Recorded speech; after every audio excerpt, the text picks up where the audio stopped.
Nous voyons Ézéchiel avec ses captifs. C'est un homme qui doit rapporter au peuple la cause de leurs conditions, annoncer les jugements de Dieu et parler fidèlement au nom du Seigneur, sans aucun compromis à l'égard des principes, en demeurant entièrement fidèle.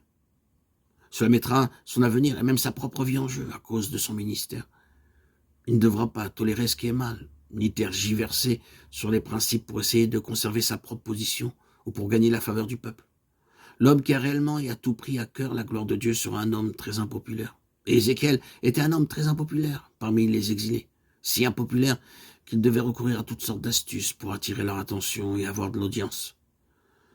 Considérons ce à quoi il recourait et qu'il devait faire toutes ces choses spectaculaires, inhabituelles, insolites. Parfois, il semblait agir comme un fou pour attirer l'attention, simplement pour que les gens regardent dans sa direction. Ce fut un temps très dur simplement pour attirer un peu d'attention. C'est peut-être parmi son propre peuple l'homme le plus impopulaire dans ce pays. Et il dut passer par des expériences très difficiles. Je ne pense pas exagérer en disant que cette situation était apparemment désespérée.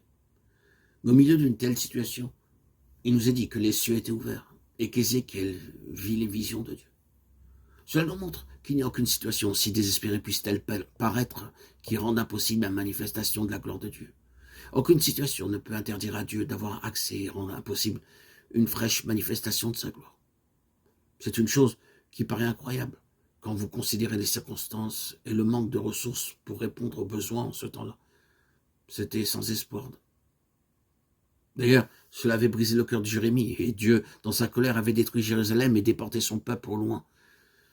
Que pouvons-nous espérer dans une telle situation? Mais au beau milieu de tout cela, Ézéchiel déclare « J'eus des visions divines ». Et il les résume ainsi. C'était une image de la gloire de l'Éternel. Ézéchiel 1, 1 et 28. Maintenant, aussi difficile que ça puisse être pour nous de nous approprier tout cela et de réellement y croire, il y a un enseignement pour nous. Nous sommes parfois bien près de désespérer de la situation. Permettons donc que ce soit pour nous un message du Seigneur, dans nos propres vies ou dans le lieu où nous sommes. Il y a parfois de telles difficultés que nous sommes prêts de nous résigner.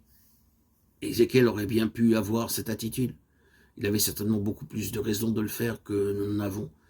Mais au cœur de tout cela, c'était une image de la gloire de l'Éternel. Et les cieux étaient ouverts. Nous avons déjà beaucoup parlé des cieux ouverts. Tout ce que nous dirons pour le moment, c'est que quand les cieux sont ouverts, c'est que chose très encourageante. Et cela, malgré les situations. Vous pouvez avoir des temps difficiles dans votre lieu avec le peuple du Seigneur. Peut-être que vous avez des personnes difficiles. Bien, Ézéchiel avait aussi des personnes difficiles. Vous pouvez avoir beaucoup de sujets de découragement. Il peut même y avoir des choses que vous ressentez comme étant mal faites et ainsi de suite. Et cependant, quand vous vous retrouvez pour l'adoration du Seigneur, il y a un sens merveilleux de l'onction. Car alors, vous vous préoccupez seulement du Seigneur. Pendant ce temps-là, en tout cas, vous permettez que le reste soit mis de côté et que le Seigneur devienne votre centre. Les cieux sont ouverts. Tant que cela se manifeste, il y a de l'espoir pour votre assemblée. Il y a de l'espoir et de l'avenir. Car il n'y a rien de plus désespérant qu'un ciel fermé.